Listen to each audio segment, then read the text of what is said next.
ನಮಸ್ತೆ ಸ್ನೇಹಿತರೆ. ದೇವಿ ಮಹಾತ್ಮ್ಯಂ ದುರ್ಗಾ ಸಪ್ತಶತಿ ನವಮೋऽಧ್ಯಾಯಃ. ನಿಶುಂಭವಧೋ ನಾಮ ನವಮೋऽಧ್ಯಾಯಃ.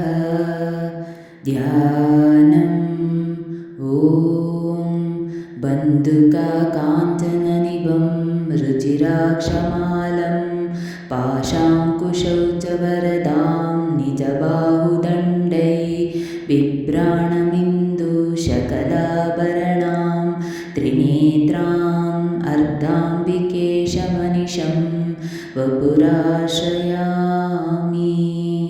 राजोवाच विचित्रमिदमाख्यातं भगवन् भवता मम देव्यश्चरितमाहात्म्यां रक्तबीजवधाश्रितं भूयश्चेच्छम्यहं श्रोतुं. रक्तबीजे निपातिते चकार शुम्भो यत्कर्म निशुम्भश्चातिकोपनः. ऋषिरुवाच चकारकोपमतुलं रक्तबीजे निपातिते शुम्भासुरो निशुम्भश्च अतेष्टनेषु चाहवे. अन्यमानं महासैन्यं विलोक्यामर्षमुद्वहम् अभ्यधावन्निशुम्भोत मुख्यया सुरसेनया. तस्याग्रतास्तथा पृष्ठे पार्श्वयोश्च महासुरः सन्दष्टोष्टपुटः क्रुद्धः हन्तु देवीमुपाययुः. आजगामा महावीर्यः शुम्भोऽपि सबलैर्वृतः निहन्तुं चण्डिकां कोपात् कृत्वा युद्धं तु मातृभिः. ततो युद्धमतीवासिद्धेव्य शुम्भनिशुम्भयोः शरवर्षमतीव्रोग्रं मेघयोरिव वर्षतः. चिच्चेदास्तां चरां स्थाभ्यां चण्डिका स्वशरोत्करैः ताडयामस चाङ्गेषु शस्त्रौघैरसुरेश्वरौ. निशुम्भो निशितं खड्गं चर्मचादाय सुप्रभम् अताडयन्नुद्निग्ने सिंहं देव्यवाहनमुत्तमं. ताडिते वाहने देवी क्षुरप्रेरणासिमुत्तमं. शुम्भस्याशुचिचेतचर्म चाप्यश्च चन्द्रकं चिह्ने चर्मणि खड्गे च शक्तिं चिक्षेपसोऽसुरः. तामप्यस्य द्विधा चक्रे चक्रेणाभिमुखगतां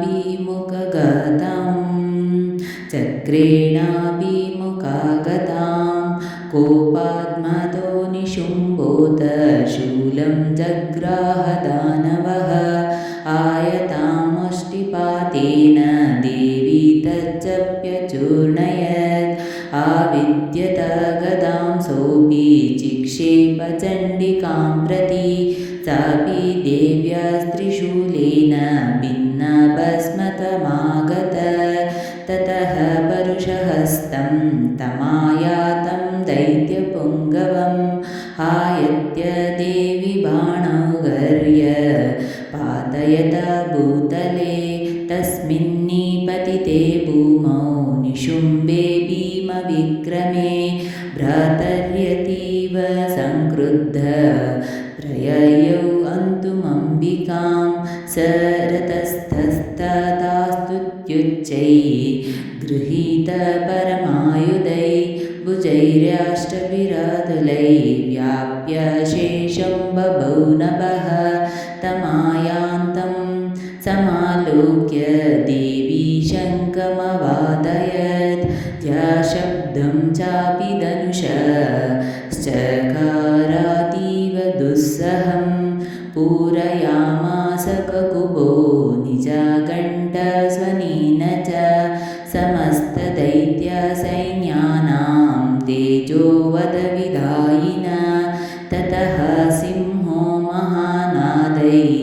स्याचिदेवमयहामदै पुरयामास गगनं गां तथैव दिशु दश ततः काली समुत्पत्य गगनं क्षामताडयत् कराभ्यां तन्निनादेन प्रक्ष्वनास्ते तिरोहितः अट्वाटहासमशिवं शिवदूती चकारः वैशब्देरसुरास्त्रेषु शुम्भः कोपं परं ययौ दुरात्मं तिष्ठतिष्ठेति व्याजा आराम्भिकयद तदा जयेत्यभिहितं देव्यैराकाशसंस्थितैः शुम्भेनागत्य शक्तिमृप्तज्वालातिभीषण आयान्ति वहिन्कूटपसा निरस्ता महोल्लकय सिंहनादेन शुम्भस्य व्याप्तं लोकत्रयान्तरं निर्गता निस्वनो घोरो जितावानवनीपते शुम्भमुक्ताञ्चरान् देवी शुम्भस्तत्र हिताञ्चरान् चिच्छेदशरैर्गुरैः शतशोथसहस्रशः ततः स चण्डिका क्रुद्ध शूलिनाभिजगानतं स तदावि अतो भूमौ मूर्छितो निपपातः ततो निशुम्भः सम्प्राप्य चेतनामातकार्मुकः आजगान शरैर्देवीं काळीं केसरिणीं तथा पुनश्च कृत्वा बाहुनामायुधं धनुजेश्वरः चक्रायुधेन दितिजश्च दयामास चण्डिकां ततो भगवती क्रुद्ध दुर्गा दुर्गार्तिनाशिनी चिच्छेद देवी चक्राणि स्वशर्हैः सायकांश्च तान् ततो निशुम्भुवेगेन गदामादाय चण्डिकाम् अभ्यधावत वैहन्तुं दैत्यसेना समारुतः तस्य पतता हेवाशु गदां चिच्छेद चण्डिका खड्गेन शितधारेण स चाशूलं समाददे शूलहस्तं समायान्तं निशुम्भममरार्दनं हृदि विव्याधशूलेन वेगाविद्येन चण्डिका खिन्नस्य तस्य शूलेन हृदयान्निसृतोपरः महाबलो महावीर्यस्ति स्टेति पुरुषो वदन् तस्य निष्क्रमतो देवी प्रहस्य स्वनवत्ततः शिरसि चेद खड्गेन ततो सावपतद्भुवि ततः सिंहश्चकादोग्र